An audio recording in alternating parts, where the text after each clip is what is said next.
TET అభ్యర్థులు ఎప్పుడెప్పుడా అని ఎదురుచూస్తున్న టీఎస్ టెట్ 2024 హాల్ టికెట్స్ ఈరోజు విడుదలయ్యాయి.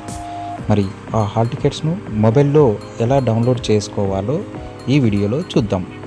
మొదటగా మొబైల్లో రొటేషన్ ఆన్ చేసేసి మొబైల్ను ల్యాండ్స్కేప్గా ఇట్లా రొటేట్ చేసి స్క్రీన్ని కూడా మనం హారిజాంటల్గా పట్టుకోవాలి.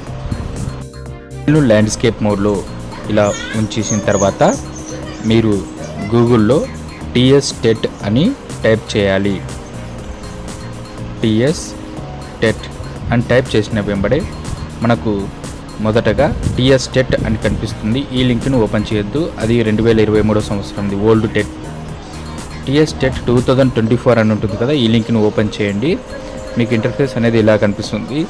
ఇందులో మీరు డౌన్కి వెళ్ళేస్తే డౌన్లోడ్ హాల్ టికెట్స్ అనే ఆప్షన్ ఉంది కదా, దీనిపై క్లిక్ చేయండి. ఆటోమేటిక్గా మనకు హాల్ టికెట్స్ పేజ్ ఓపెన్ అవుతుంది. హాల్ టికెట్స్ పేజ్ ఓపెన్ అయిన తర్వాత ఇక్కడ జర్నల్ నంబర్ను, డేట్ ఆఫ్ బర్త్ని ఎంటర్ చేయాలి.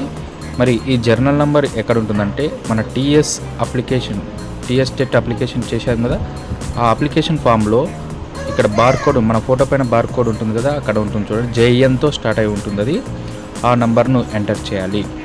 నేను ఇక్కడ దాన్ని కాపీ చేసుకున్నాను పీడిఎఫ్ నుంచి, ఇక డైరెక్ట్గా ఇక్కడ పేస్ట్ చేస్తున్నాను. జర్నల్ నెంబర్ని ఇక్కడ పేస్ట్ మీరు మాన్యువల్గా టైప్ చేయొచ్చు. తర్వాత ఇక్కడ డేట్ ఆఫ్ బర్త్ దగ్గర డేట్ ఆఫ్ బర్త్ను అక్కడ చూస్ చేసుకోవాలి, మంత్, ఇయర్, డేటు అవన్నీ, లేదా మనం మాన్యువల్గా ఎంటర్ కూడా చేయవచ్చు. ఈ ఫార్మేట్లో ఉండాలి. 01-09- ఇట్లా మనం ఏ ఇయర్ అయితే ఆ ఇయర్ని ఎంటర్ చేసేసి ఇక్కడ ప్రొసీడ్ పైన క్లిక్ చేస్తే మీకు హాల్ టికెట్ ప్రివ్యూ చూపిస్తుంది. ఇక్కడ లాస్ట్లో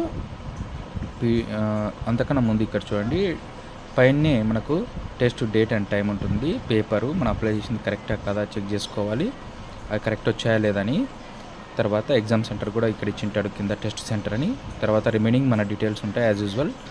లాస్ట్లో మీకు ప్రింట్ అనే ఆప్షన్ ఉంటుంది కదా, ఈ ప్రింట్ అనే ఆప్షన్పై క్లిక్ చేసి సేవ్ యాజ్ పీడిఎఫ్ అని దానిపైన క్లిక్ చేసి సేవ్ చేసుకోవాలి.